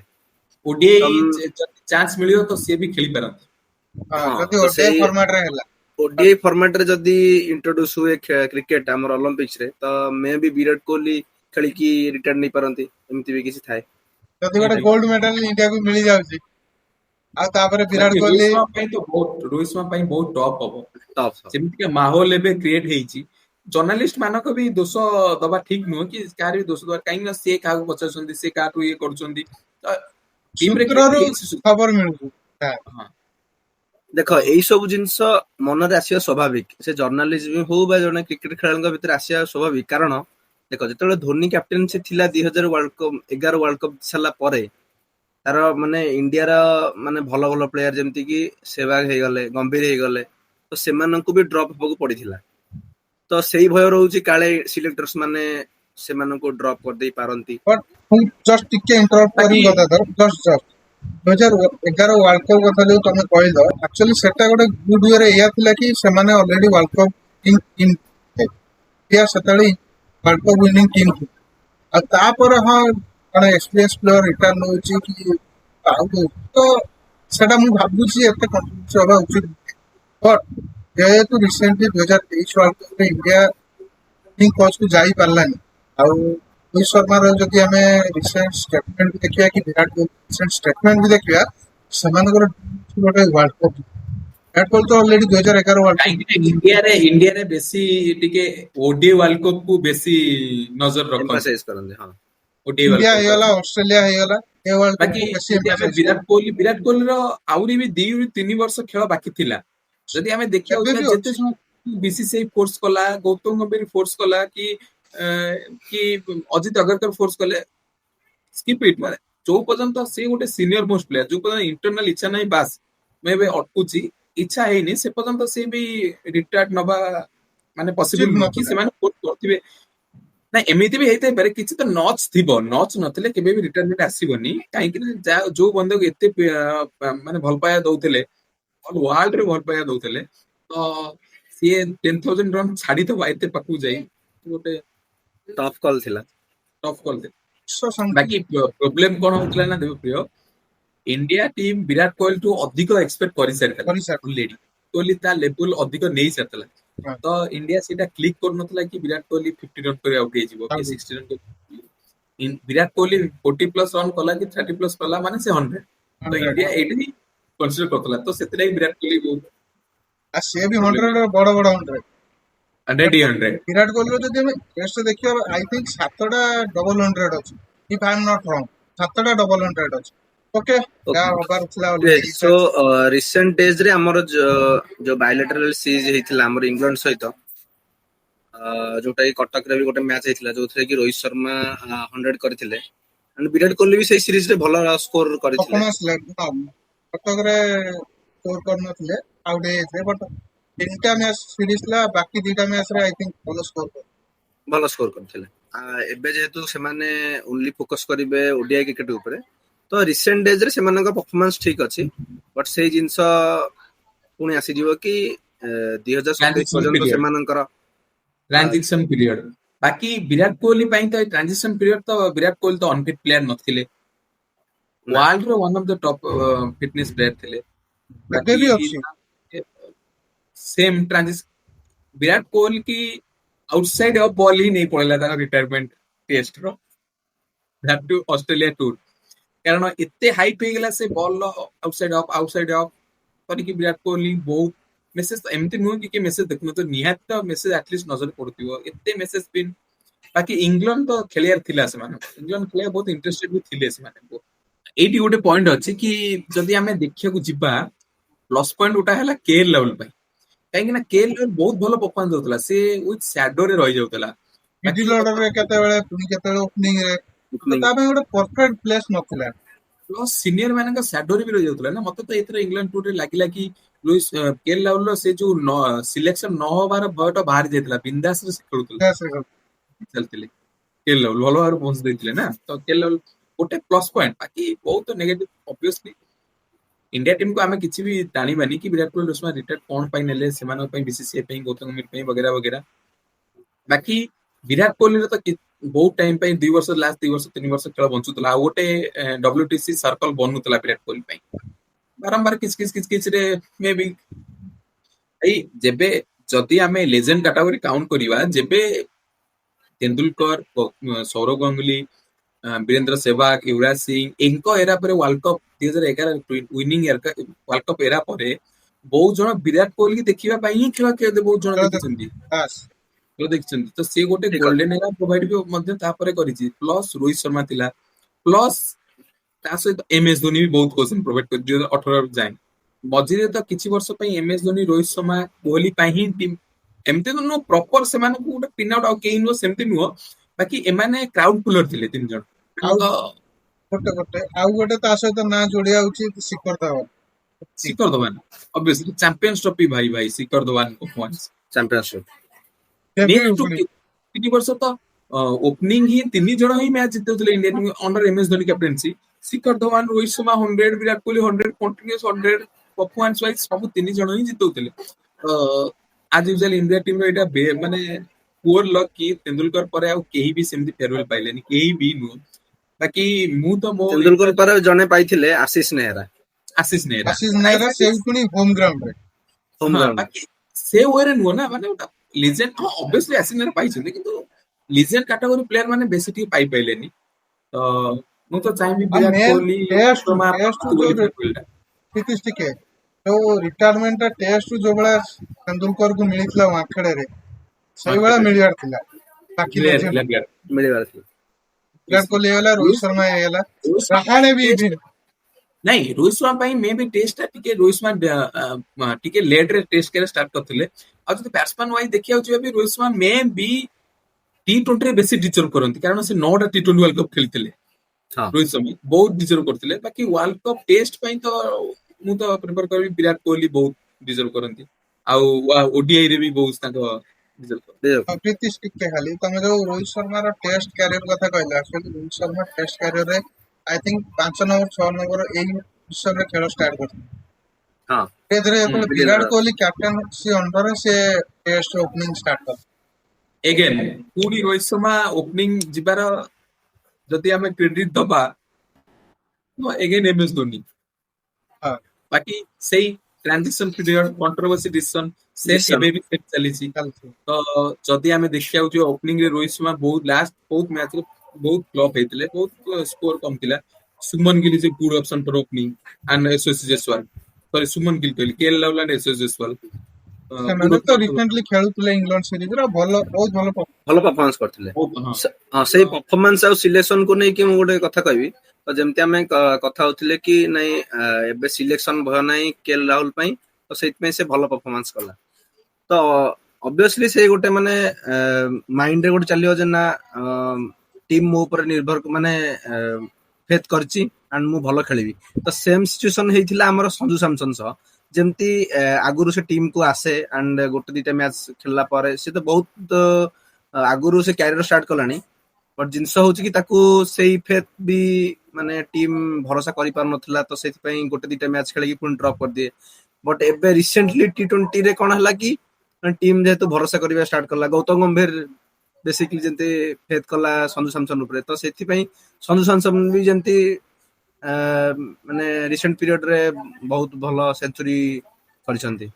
ତ ସେଇ ଜିନିଷଟା ବି ମ୍ୟାଟର କରେ ସବୁ ଜିନିଷ ଉପରେ। ଆକ୍ଚୁଆଲି ନାଇଁ, ସେ ଟାଇମରେ ବି ଗୋଟେ ପଏଣ୍ଟ ଥିଲା କି ଯୋଉଟା 2011 ଟାଇମରେ କଣ୍ଟ୍ରୋଭର୍ସି ହେଇଥିଲା, କି ସେ ଟାଇମରେ ଯାହା ବି କଣ୍ଟ୍ରୋଭର୍ସି ହେଇଥିଲା, ସେଇ ଟାଇମରେ ଜଣେ ମାନେ ପ୍ରୋଭାଇଡ କରୁଥିଲା କି କ୍ଲାରିଫାଇ କରୁଥିଲା ଏ କଥାଟା, ସେକ୍ରେଟାରୀ ହଉ କ୍ୟାପ୍ଟେନ ହଉ କି ଏଇଆ ପ୍ରୋବ୍ଲେମ ପାଇଁ ଏଇଆ। ବାକି ଏବେକା ଟାଇମରେ ତ ମୁଁ କିଛି କହିବି ତମେ କିଛି କୁହ ସିଏ କିଛି କହୁ ଏମିତି ଯିଏ ଯିଏ ଯାହା ବି କହୁ ସେ କଥା କ୍ଲାରିଫାଏ ହେଇପାରୁନାହିଁ ହେଇପାରୁନି। ତ କେହି କିଛି ହୁଁ। କ୍ଲାରିଫାଏ କରି କହୁନାହାନ୍ତି ତ ଏ କଥା ବେଶୀ ବଢୁଛି ସେଥିପାଇଁ।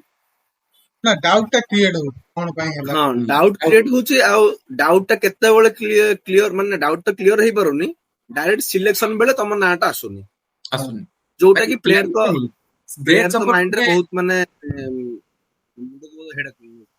ଗ୍ରେଟ୍ ଚପଲ ବହୁତ ଗୋଟେ ମାନେ କଣ କହିଲ ତା ତରିକା ଗଲତ ଥିଲା ବାକି ତା ୱେ ଟା ଠିକ ଥିଲା ଯାହା ବି ଷ୍ଟେଟ୍ ଫରୱାର୍ଡ ଥିଲା ତ ସେ टाइम ରେ ग्रेट चपल बहुत कहଥିଲା ଷ୍ଟାର କଲଚର ଫିନିଶ କରୁଙ୍ଗା ଇଏ କରୁଙ୍ଗା ଇଏ କରିବି ବହୁତ ଜିନିଷ ଥିଲା ତ ସ୍କିପ୍ ଇଟ୍ ବାକି ଓଡିଆଇ ୱାର୍ଲଡ କପ୍ ପାଇଁ ତ ମତେ ଲାଗୁଛି ବିରାଟ କୋହଲି ରୋହିତ ଶର୍ମା ଖେଳିବା କଥା ଲାଷ୍ଟ ଓଡିଆଇ ୱାର୍ଲଡ କପ୍ ପାଇଁ।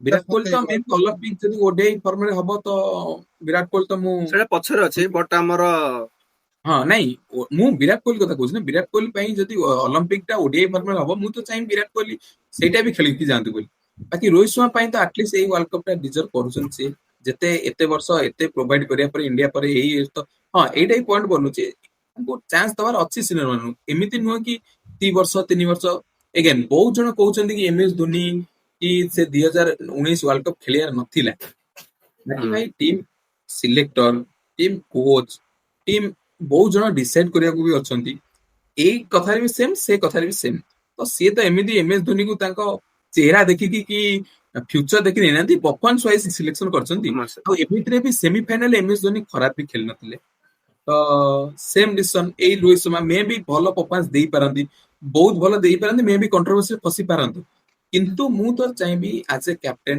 Rohit Sharma ODI world cup ଖେଳନ୍ତୁ ବୋଲି ଆଉ ସେଟା ଫେୟାରୱେଲ ମ୍ୟାଚ୍ ହଉ ବୋଲି ତାଙ୍କ ପାଇଁ ଏମିତି ନାଇଁ। ଆକ୍ଚୁଆଲି କଥା କହିବାକୁ ଚାହୁଁଛି ଯଦି ଆମେ ରୋହିତ ଶର୍ମା ବିରାଟ କୋହଲିଙ୍କ ଆଇସିସି ଟ୍ରଫି ଦେଖିବା ବିରାଟ କୋହଲି ପାଖରେ ସବୁ ଆଇସିସି ଟ୍ରଫିର ଗୋଟେ ଗୋଟେ ସେଟ୍ ରହିଗଲା ଚାମ୍ପିୟନ୍ସ ଟ୍ରଫି ହେଇଗଲା ଓଡିଆଇ ୱାର୍ଲଡ କପ୍ ହେଇଗଲା T20 ୱାର୍ଲଡ କପ୍ ବି ହେଇଗଲା ୱାର୍ଲଡ କପ୍ ହେଇଗଲା ଯଦି ଆମେ WTC କୁ ବାଦ କରିବା କିନ୍ତୁ ରୋହିତ ଶର୍ମା ପାଖରେ ଓନ୍ଲି T20 ୱାର୍ଲଡ କପ୍ ଆଉ ଚାମ୍ପିୟନ୍ସ ଟ୍ରଫି ଅଛି ତ ସିଏ ଅବଭିୟସଲି ଚାହିଁବ କି ଗୋଟେ ୱାର୍ଲଡ କପ୍ ତା ଟ୍ରଫି କ୍ୟାବିନେଟ୍ ଗୋଟେ ଆସୁ ଏଗେନ୍ ଆମେ ତ ବହୁତ ସାରା ଡିସ୍କସନ କଲେ ବହୁତ ଜିନିଷ କ୍ଲାରିଫାଇ ବି କଲେ ଯେମିତି ଦେବପ୍ରିୟ କହିଲେ କି ରୋହିତ ଶର୍ମାଙ୍କର ଟ୍ରଫି ନାହିଁ ବୋଲି କି ଓଡିଆଇ ୱାର୍ଲଡ କପ୍ ବହୁତ ଟ୍ରଫି ଭାଇ ସେ ଯେତିକି ନେଇଛନ୍ତି ବହୁତ ନେଇଛନ୍ତି ବାକି ବହୁତ ଓଡିଆଇ ୱାର୍ଲଡ କପ୍ ର ଅଫସୋସ ଗୋଟେ ରହିଯିବ ତ ମତେ ଲାଗୁଛି ତାଙ୍କୁ ସେମିତି ଫେରୱେଲ ଦବା କଥା ମୋର ମନେ ଅଛି ନୀତିଶ ରୋହିତ ଶର୍ମାର ପୁରା ତୀକ୍ଷ୍ଣ ନଜରଟା ୱାର୍ଲଡ କପ୍ ଉପରେ ପଡିଥିଲା ଗୋଟେ ଫଟୋ ଭାଇରାଲ ହେଇଥିଲା ତ ବହୁତ ବି 2019 ରେ ବି ସେମ୍ ହେଇଛି ସେମ୍ ବିରାଟ ହେଇଛି କୋହଲି ରୋହିତ ଶର୍ମା କାନ୍ଧ ୱିଥ୍ ହଁ କ୍ଲାରିଫାଇ ୟୁଜବେନ୍ଦ୍ର ଚହଲ ମେ ବି କ୍ଲାରିଫାଇ କରିଛନ୍ତି ଏମ ଏସ୍ ଧୋନି ମଧ୍ୟ ବାଥରୁମ ରେ କାନ୍ଦିଥିଲେ ତ ଗୋଟେ ପଡକାଷ୍ଟରେ ମେ ବି ୟୁଜବେନ୍ଦ୍ର ଚହଲ କହିଛନ୍ତି ତ ବହୁତ ସାରା ଜିନିଷ ହେଇଛି 2019 ର ମତେ ଗୋଟେ ବେଷ୍ଟ ମୋମେଣ୍ଟ ଲାଗେ ଯେତେବେଳେ ଆମର ଗୋଟେ ତାଙ୍କର ପ୍ରାଇଜ ଓପନ ସେରିମନି ଗୋଟେ ଥିଲା ଆମର ଯୋଉ ସରି ଟ୍ରଫି ଓପନିଂ ସେରିମନି ଗୋଟେ ଥିଲା ତ ସେଇଠି ଯେତେବେଳେ ଅଲଗା ଦେଶର କ୍ୟାପ୍ଟେନ ମାନଙ୍କୁ ଡାକୁଥିଲେ ଆଉ ଯେତେବେଳେ ଇଣ୍ଡିଆ କ୍ୟାପ୍ଟେନ ବିରାଟ କୋହଲିଙ୍କୁ ଯେତେବେଳେ ଡାକିଲେ ସେଇ ସମୟରେ ଯୋଉ ଲାଉଡ ଚିୟର୍ସ ଟା ଥିଲା ସେଇଟା ମୋ ପାଇଁ ମାନେ 2019 ର ବେଷ୍ଟ ମୋମେଣ୍ଟ ଥିଲା ଗୋଟେ ବେଷ୍ଟ ମୋମେଣ୍ଟ ମୋ ପାଇଁ ସେଇ ଟାଇମରେ ବିରାଟ କୋହଲି ତା ପିକ୍ ରେ ଥିଲେ ଠିକ ରେ ଠିକ ତ ଅଛି ତାପରେ ବିରାଟ କୋହଲି ବି ସେମ୍ ଯଦି ସେଇଟା ବେଷ୍ଟ ମୁମେଣ୍ଟ ଥିଲା ୱର୍ଷ୍ଟ ମୁମେଣ୍ଟ ବି ବିରାଟ କୋହଲି ପାଇଁ ଥିଲା 2023 ରେ ଇଣ୍ଡିଆ ଟିମ୍ ବହୁତ ପଛରେ ଥିଲେ ଇଣ୍ଡିଆ ଟିମ୍ ଅଲରେଡି ପ୍ୟାଭିଲିୟନରେ ମନ ଦୁଃଖରେ କେହି ଆସୁ ବି ନଥିଲେ ମ୍ୟାଚ୍ ଯେହେତୁ ଅଛି ହଁ ବିରାଟ କୋହଲି ୱେଟ୍ କରିଛନ୍ତି ତାଙ୍କ man of the tournament trophy ପାଇଁ ତ ସେ ମୁମେଣ୍ଟ ବି ବହୁତ କଷ୍ଟଦାୟକ ଥିଲା କଷ୍ଟଦାୟକ ଥିଲା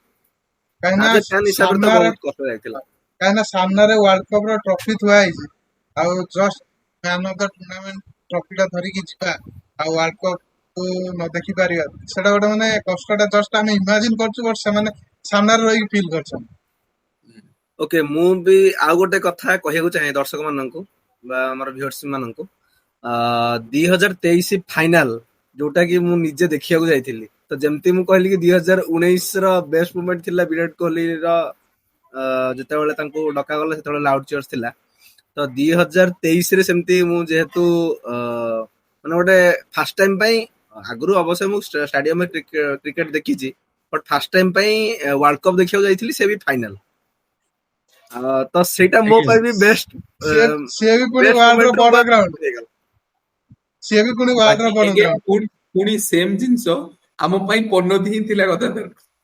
ସେମିତି କିଛି ନୁହଁ। ଦେଖ ସବୁ ଜିନିଷ ଯେ ଆଜ କ୍ରିକେଟ ଲଭର ମାନେ ତମକୁ ବି ଇଚ୍ଛା ହବ କି ନାଇଁ, ଅବଭିୟସଲି ତ ଆମେ Obviously। ଅବଭିୟସଲି ଆମେ ଚାହୁଁ ଯେ ଆମ ଦେଶ ଜିତୁ ବୋଲି। ଆଉ ସେଇଟା ପୁଣି ଅହମ୍ମଦାବାଦ ଭଳିଆ ଗ୍ରାଉଣ୍ଡ ରେ ବସି ଦେଖିବା। କୋଉ ବି ଷ୍ଟାଡିୟମ ହଉ, କିନ୍ତୁ ଜିନିଷ ହଉଛି କଣ, ମାନେ ସେଇ ମୋମେଣ୍ଟ କୁ ଅତି ପାଖରୁ ଦେଖିବା। ହଁ ସେଇ ହାର୍ଟ ବ୍ରେକ୍ ମୋମେଣ୍ଟ ଟା ହଁ ନାଇଁ, ହାର୍ଟ ବ୍ରେକ୍ ମୁଭମେଣ୍ଟ ତ ସେମାନେ ମୁଭମେଣ୍ଟ ନୁହଁ, ହାର୍ଟ ୱିନିଂ ମୁଭମେଣ୍ଟ ବି ହଉ। ୱିନିଂ ମୁଭମେଣ୍ଟରେ ତ ଗଦାଧର ବହୁତ ଖୁସି ହେଇଥାନ୍ତା। ମାନେ ଗୋଟେ ଜିନିଷ ତା ଲାଇଫ ଟାଇମ ଆଚିଭମେଣ୍ଟ ଭଳିଆ ଥାନ୍ତା, ୱାର୍ଲଡ କପ୍ ଦେଖିଛି ଲାଇଭ ବୋଲି। ଓକେ ଠିକ ଗଦାଧର, ଅଛି। ଓକେ ଓକେ, କ୍ରିକେଟରେ କୋଉ ମୋମେଣ୍ଟରେ କିଛି ବି ହେଇଯାଇପାରେ। କିଛି ସୋ ବି ହେଇପାରେ। ବାସ୍ ସୋ ମୁଁ ଆଜିର ଲାଷ୍ଟ ମତ ରହିବ ମୋର। ସୋ ଆଜିର ଆମର ହଟ୍ ଟପିକ ଥିଲା କି ଆମର ରୋହିତ ଶର୍ମା ଆଉ ବିରାଟ କୋହଲିଙ୍କର ଫ୍ୟୁଚର। ସୋ ବେସିକଲି ଆମେ ଓଡିଆରେ ଯେହେତୁ ସେମାନେ ବର୍ତ୍ତମାନ ଆକ୍ଟିଭ ଅଛନ୍ତି, ତ ଆମେ ନାଇଁ ଆଜି ମୁଁ ଡିସ୍କସନ କଲେ। ଏଇ ଜିନିଷ କଥା ମୁଁ ପଚାରିବାକୁ ଚାହୁଁଛି କି ଆମେ ତିନି ଜଣ ଆମର ଗୋଟେ ମତ ଦବା। ତ ମୋ ମତରେ ମତେ ଲାଗୁଛି କି Virat Kohli ODI, Virat Kohli and Rohit Sharma ODI world cup ଖେଳିବେ। Maybe Virat Kohli continue କରିପାରେ 28, ବାକି ରୋହିତ ଶର୍ମାର ଲାଷ୍ଟ ଓଡିଆଇ ୱାର୍ଲଡ କପ୍। ତ ଦେବପ୍ରିୟ ତମକୁ କଣ ଲାଗୁଛି, ଗଦାଧର ତମକୁ? ତ ମୋ ମତରେ ବି ବହୁତ ବିରାଟ କୋହଲି ଆଉ ରୋହିତ ଶର୍ମା ନିଶ୍ଚୟ ଖେଳିବେ। ଗୋଟେ ଓକେ, ଓକେ ସୋ ମୋର ବି ଲାଷ୍ଟ ମତ ରହିବ, ସେମାନେ ଦି ଜଣ 2027 ୱାର୍ଲଡ କପ୍ ଖେଳନ୍ତୁ, ଓଡିଆଇ ୱାର୍ଲଡ କପ୍। ବଟ୍ ସେଇଟା ବି ଡିପେଣ୍ଡ କରିବ କି ସେମାନଙ୍କର, ଡିପେଣ୍ଡ ତ କରିବନି, ବଟ୍ ଓଡିଆଇ ପରଫର୍ମାନ୍ସ ସେମାନେ, ଉପରେ ହଁ ଓଡିଆଇ ପରଫରମାନ୍ସ ଟା ସେମାନେ ଭଲ କରିବା ଦରକାର, ଯେ ମାନେ ତମକୁ ଯେତିକି ବି ଲାଗୁଛି ମ୍ୟାଚ୍ ଅଛି। 10-11 ବର୍ଷରୁ ଯୋଉ ପ୍ଲେୟାର କଣ୍ଟିନ୍ୟୁଅସ ରନ୍ ବନେଇ ଯାଉଛି, ତାଙ୍କୁ ଏବେ ଡିପେଣ୍ଡ କରିବ ଏଇ ଓଡିଆଇ ପରଫରମାନ୍ସ, କେମିତି ଖେଳୁଛନ୍ତି, ଏମିତି ଖେଳିଲେ ସେ ଜାଗାରେ ଖେଳିବେ, ଏମିତି ଖେଳିଲେ ସେ ୱାର୍ଲଡ କପ୍ ଖେଳିବେ, ସେଗୁରା କିଛି ମ୍ୟାଟର କରିବ ତାଙ୍କ ପାଇଁ? ମତେ ତ ଲାଗୁନି। ମୁଁ ଏଇ ଇଫ୍ ଜିନିଷଟା ଖେଳିବେ, ଇଫ୍ ଖେଳିବାର ନାହିଁ କ୍ୱାଇଟ କରିଛି, ମତେ ତ ଲାଗୁନି ପରଫରମାନ୍ସ ବେସିକଲି ତାକୁ ସିଲେକ୍ସନ କରିବେନି, ଏମିତିର ଅପସନ ବି ନାହିଁ। ବେସିସରେ କ୍ୱେଶ୍ଚନ ମାର୍କ ଉଠିବା ଉଚିତ ନୁହେଁ। କାହିଁକିନା ଦେଖ, ମୁଁ ଅଲରେଡି ଡିପେଣ୍ଡେନ୍ସି ଭଲ କମ ପାଇଁ ଅଛି। ମୁଁ ଗୋଟେ ମିନିଟ୍ ଦେବପ୍ରିୟ। ସୋ ଡିପେଣ୍ଡେନ୍ସି ମୁଁ ଏଇଥିପାଇଁ କହିଲି, ତମେ ଯେମିତି କହିଲ କି ମାନେ ପ୍ରିଭିୟସଲି ସେମାନେ ଭଲ ପରଫରମାନ୍ସ କରୁଥିଲେ, କାରଣ ପ୍ରିଭିୟସଲି ସେମାନେ ମାନେ ବହୁତ ମ୍ୟାଚେସ୍ ଗୁଡେ ଖେଳୁଥିଲେ। ଏବେ କିନ୍ତୁ ଯୋଉ ମ୍ୟାଚେସ୍ ଗୁଡେ ଖେଳିବେ, ସେ ଗୋଟେ ମାନେ କିଛି ସମୟ ବ୍ୟବଧାନରେ ସେମାନେ ଖେଳିବେ। ସେଇଥିପାଇଁ ମୁଁ କ୍ୱେଶ୍ଚିନ ମାର୍କ ଟା ଉଠେଇଲି କି ସେମାନଙ୍କ ପରଫରମାନ୍ସ ଉପରେ ବି ନିର୍ଭର କରିବ। ବଟ୍ 100% ସେମାନେ ଖେଳିବେ, ବଟ୍ ସେମାନେ ତାଙ୍କ ବେଷ୍ଟ ଦେବା ପାଇଁ ଟ୍ରାଏ କରନ୍ତୁ। ମାନେ ଫିର ବି ବେଷ୍ଟ ଦେବା ଇନ୍ ଦ ଏମିତି ସେନ୍ସ, ଟିକେ ସୋ ବେଷ୍ଟ ଦେବା ଇନ୍ ଦ ସେନ୍ସ ହଉଛି ମାନେ ସେତିକି ଯାହାବି ଆମର 2027 ୱାର୍ଲଡ କପ୍ ପୂର୍ବରୁ ଯାହାବି ମ୍ୟାଚେସ୍ ଅଛି, ସେଇଥିରେ ସେମାନଙ୍କୁ ଭଲ ପରଫରମାନ୍ସ କରିବାକୁ ପଡିବ। ଫିର ବି ଏମିତି ନୁହଁ କି ପରଫରମାନ୍ସ ନ କଲେ କି ତାଙ୍କୁ ସିଲେକ୍ସନ କରିବେନି କି ସିଲେକ୍ସନ ହେଇପାରିବେନି, ସେମିତି ଅପସନ ମତେ ଲାଗୁନି। ସେମିତି ଅପସନ ନାହିଁ। ମେ ବି ହଁ ସେମାନେ ଖେଳିବାକୁ ଚାହିଁବେ ମାନେ ଖେଳିବେ। ହଁ, ଏଟା ବି ଡିପେଣ୍ଡ କରେ ତାଙ୍କ ଉପରେ। ଟେଷ୍ଟ ଆଉ T20 କ୍ୟାରିୟର ବି ସେମ୍ ହେଇଛି। ଯଦି ସେମାନେ ନ ଚାହିଁଥାନ୍ତେ କ୍ୱାଇଟ କରିବାକୁ, ତ ଏମିତି ନୁହଁ କି ଗୌତମ ଗମ୍ଭୀର ଫୋର୍ସ କରିଥାନ୍ତେ କି, ହଁ ନୋ ଡାଉଟ ମୁଁ କହିଲି ଆଗ ଭଳି ନଚ୍ ହେଇଥିବ ନିହାତି, କିନ୍ତୁ ସେମାନଙ୍କ ଡିସିସନ ଇଏ ଥିଲା। ସେମାନଙ୍କୁ ଏମିତି ନୁହଁ କି ସେମାନଙ୍କୁ ଫୋର୍ସଫୁଲି ବାହାର କରାଯାଇଛି କି ଫୋର୍ସଫୁଲି ଓଡିଆଇ ୱାର୍ଲଡ ବାହାର କରାଯିବ।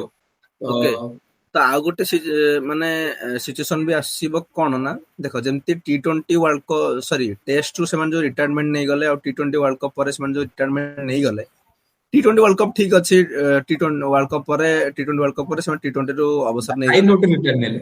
ହଁ, କିନ୍ତୁ ଯୋଉ ଟେଷ୍ଟ ରୁ ନେଇଗଲେ ସେମାନେ, ମାନେ କଣ ପାଇଁ ନେଲେ ନା, ଗୋଟେ ରିମର ଚାଲିଲା କି ସେମାନଙ୍କୁ କନସିଡର କରିବେନି, କିମ୍ବା ସେମାନଙ୍କର ପରଫରମାନ୍ସ ଭଲ ହଉନି। ସେ ତ ପରଫରମାନ୍ସ ଯଦି, ବେସିସରେ ହଁ, ତ ଦେଖ 2027 ହବା ପାଇଁ ଅଲରେଡି ଅଲମୋଷ୍ଟ ଆରାଉଣ୍ଡ ମାନେ ୱାର୍ଲଡ କପ୍ ହବା ପାଇଁ 1.5 ଇୟର୍ସ ରୁ ବି ଅଧିକ ଟାଇମ ଅଛି। ତ ସେଇ ଭିତରେ ଯଦି କିଛି ମାନେ ପରଫରମାନ୍ସ ରେ ଗଡବଡ ହେଲା ଭିତରେ କିଛି ଯଦି ସେମାନେ ସୁରାଗ ପାଆନ୍ତି କି ସେମାନଙ୍କ କାନକୁ ଆସେ କି ସିଲେକ୍ଟର ସେମାନେ କନସିଡର କରନ୍ତି, ମାନେ ଗୋଟେ ବ୍ୟାକଅପ୍ ପ୍ଲେୟାର ଖୋଜୁଛନ୍ତି, ତ ସେମିତି ଯଦି ଆସେ, ସେମିତି କିଛି ସେମିତି ଆସିବା କଥା ନୁହଁ। ଅବଭିୟସଲି ସେମ ନା, ବୁଲି ବାଲିକି ତାଙ୍କ ଡିସିସନ ଉପରେ ଡିପେଣ୍ଡ କରୁଛି ନା। ହଁ ଯଦି ସେ ଚାହିଁବେ ତ କ୍ୱାଇଟ କରିଯିବେ, କାହିଁକି ନା ଏମିତି ତ ହବା ତ ସ୍ୱାଭାବିକ। ମାହୋଲ ତ ଏମିତି କ୍ରିଏଟ ବି ହେଇଗଲାଣି କି ଓଡିଆଇ ଖେଳିବେ କି ନାହିଁ, ରୋହିତ ଶର୍ମାଙ୍କୁ 41 ଏଜ ହେଇଯାଇଥିବ ସେତେବେଳକୁ, ବହୁତ ସାରା ଜିନିଷ କ୍ରିଏଟ ହେଇଗଲାଣି। ଏଗେନ୍ ମୁଁ ତ ସେଇ କଥା କହୁଛି ନା, ତାଙ୍କ ଡିସିସନ ଉପରେ ଡିପେଣ୍ଡ କରେ, କିନ୍ତୁ ମତେ ଲାଗୁଛି କି ସେମାନେ ଖେଳିବେ ବୋଲି। ମୋର ଓକେ, ବି ସେ ଠିକ ଅଛି। ମତ ରହିବ, ସେମାନେ ଖେଳିବା ଉଚିତ, ଖେଳିବା ଉଚିତ। ଓକେ, ଆଜି ପାଇଁ ଆମେ ଏତିକିରେ ରଖିବା ଆମ ଭିଡିଓକୁ। ସୋ ପ୍ରୀତିଶ, ତମ ବହୁତ ଡିସ୍କସନ ହେଇଗଲା, ବହୁତ ଡିସ୍କସନ ବି କରିଦେଲେ। So କାରଣ next, ଆଜିର ଟପିକ ଟା ବହୁତ ହଟ ଟପିକ ଥିଲା, କାରଣ ଆମର ଲେଜେଣ୍ଡରୀ ରୋହିତ ଶର୍ମା ଆଉ ବିରାଟ କୋହଲି ମାନେ ସେମାନେ ଖେଳନ୍ତୁ ବୋଲି ଆମେ ସମସ୍ତଙ୍କର ଇଚ୍ଛା। ସୋ ଆଜି ଟିକେ ଭିଡିଓ ଟିକେ ଲମ୍ବା ହେଇଗଲା। ପ୍ରିଭିୟସଲି ଆଉ ଗୋଟେ ଭିଡିଓରେ ଆମେ ଡିସ୍କସନ କରିଥିଲେ ଇଣ୍ଡିଆ ସ୍କ୍ୱାଡ ଯେମିତି, ଏବେ ବି ଏ ଭିଡିଓରେ ଆମେ ଅଲ୍ ସବୁ ଟିମର ଏସିଆ କପ୍ ଖେଳୁଥିବା ସବୁ ଟିମର ସ୍କ୍ୱାଡ ଡିସ୍କସନ କଲେ। ଆଉ ଗୋଟେ ଟପିକ ଆମର ଯେମିତି ରହିଲା ପ୍ଲେଇଂ 11 ବିଷୟରେ। ପ୍ଲେଇଂ 11 ବିଷୟରେ ଆମେ ତ ଆ ପରେ ଗୋଟେ ଭିଡିଓ କରିବା। ନେକ୍ସଟ ଗୋଟେ ରହିବ ଆମ କରିବା କି କିଛି ମତ, ବହୁତ ଜଣଙ୍କ ମତ ଅଲଗା ରହୁଛି, ବହୁତ ଜଣଙ୍କ ମତ ଅଲଗା ରହୁଛି କି 4ଟା ରିଟାୟାରମେଣ୍ଟ ଏ ଭିତରେ ହେଇଗଲା, ତ ସେଇ ବିଷୟରେ ବି ଟିକେ ଡିସ୍କସନ କରିବା 4ଟା ରିଟାୟାରମେଣ୍ଟ ବିଷୟରେ। ବାକି ଆଜି ପାଇଁ ଏତିକି ଥାଉ ମୁଁ ଭାବୁଛି, କାରଣ ବହୁତ ଲମ୍ବା ଭିଡିଓ ହେଇଗଲାଣି। ଏମିତିରେ ତ ଆମେ କଣ୍ଟିନ୍ୟୁଅସ ଭିଡିଓ କରିପାରୁନି, ଏମିତିରେ ଲମ୍ବା ଭିଡିଓ କରିକି ଅଡିଏନ୍ସ ମାନଙ୍କୁ ବୋରିଂ ପ୍ରୋଭାଇଡ କରିବା କରିବା ବି ଉଚିତ ନୁହଁ। ଉଚିତ ନୁହଁ। ଠିକ ଅଛି, ଚାଲନ୍ତୁ ତ ଏଇ ଆଜି ପାଇଁ ଭିଡିଓକୁ ଏତିକି। ଆମେ ଏଇଠି ସମାପ୍ତ କରିବା। ତ ଆପଣମାନଙ୍କୁ ଯଦି ଏ ଭିଡିଓଟି ପସନ୍ଦ ଆସିଲା ତ ନିଶ୍ଚିତ ଭାବରେ ଭିଡିଓଟିକୁ ଲାଇକ୍ ଟେ କରିବେ, ଆଉ ଚ୍ୟାନେଲକୁ ସବସ୍କ୍ରାଇବ ତ ନିଶ୍ଚିତ ଭାବରେ କରିବେ, ଆଉ ଆପଣମାନଙ୍କ ମତାମତ କମେଣ୍ଟ ବକ୍ସରେ ଭରପୁର ଦେବେ। ଭଲ ମତକୁ ହାର୍ଟଲି ୱେଲକମ୍। ଆଉ ଖରାପ ଆପଣମାନଙ୍କର ମତକୁ ନେଇ କିଛି ଯାହାବି କରିହବନି। ଖରାପ ମତ ଯିଏ ବି, ଯଦି ଆମେ ଟିକେ ଆମ ନେଚର ଆଡକୁ ପଶି ଆସିବା, ତ ବହୁତ ଜଣ ଅଛନ୍ତି ଯଦି କିଏ ମାନେ ଟିକେ କରିବାକୁ ଯାଉଥିବ, ବହୁତ ସାରା ମାନେ ଡିଫିକଲ୍ଟି ଶୋ କରିବାକୁ ବହୁତ ଜଣ ଅଛନ୍ତି, ତ ଆମେ ସେଇଟା କନସିଡର କରିବାନି। ତାଙ୍କ ତ ନଜରିଆ, ତାଙ୍କୁ ହଁ, ଯୋଉଟା ଠିକ ଲାଗିବ ସେଟା ମତ ଦେବେ, କିନ୍ତୁ ବହୁତ ଭାବରେ ମତ ଆପଣଙ୍କ କମେଣ୍ଟ କୁ ଆମକୁ ଦିଅନ୍ତୁ। ଆମେ ବି ଶିଖିବାକୁ ଚାହୁଁଛୁ କି ଆମେ କଣ ଭୁଲ କରୁଛୁ, କଣ ଆଗକୁ କରିପାରିବୁ, କଣ ଠିକ କରିପାରିବୁ, ସେ ବିଷୟରେ ଜାଣିବାକୁ ଚାହୁଁଛୁ। ଠିକ ଅଛି। ତ ଠିକ ଅଛି, ଶେଷରେ ଆମେ ଏଇ ଏତିକି ଭିଡିଓକୁ କହିବା। ଆମେ ଏଇଠି ରଖିବା। ହଁ, ରହୁଛୁ, ଲଭ୍ ୟୁ ଅଲ୍। ସମସ୍ତଙ୍କୁ ନମସ୍କାର, ଜୟ ଜଗନ୍ନାଥ। ଜୟ ଜଗନ୍ନାଥ। ନମସ୍କାର, ଜୟ ଜଗନ୍ନାଥ।